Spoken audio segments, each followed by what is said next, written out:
আমরা জানি যে 158 জন সমন্বয়ক ছিলেন, আরো অনেকেই ছাত্র আন্দোলনে অংশ নিয়েছেন, কিন্তু আপনি যে এটার আহ্বায়ক হলেন, এটা কি কোনো নির্বাচনের মধ্যে দিয়ে?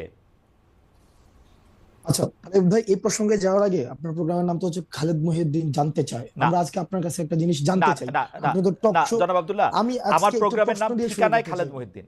আমার হ্যাঁ, প্রোগ্রামের মানে নাম ঠিকানায় খালেদ মহিউদ্দিন। ঠিকানায় খালেদ মহিউদ্দিন, রাইট। মানে অর্থাৎ আমরা আপনাকে চিনি খালেদ মহিউদ্দিন জানতে চাই, ওই টাইটেল থেকেই হচ্ছে আপনি একটা আমাদের কাছে একটা অবস্থান তৈরি হয়েছে।